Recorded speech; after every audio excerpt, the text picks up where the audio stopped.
teeme katse suhkruga, võtame ühe suhkrupadja, paneme ta spetsiaalsesse klaasi ja peale paneme talle väävelhapet.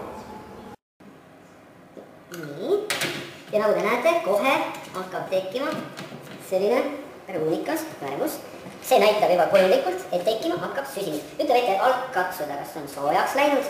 See on ka üks reaktsiooni nagu tunnus või nähtus, et väävelhappe tõttu läheb see lakseklaas. Oligi nii valmis, jah? Tuli teis, jah? Sest, et väävelhappe osales selles reaktsioonis. Võib-olla siin üks väikene iluviga oli, et see süsinik võiks olla nagu suur. Selles mõttes, et tinti jätkub.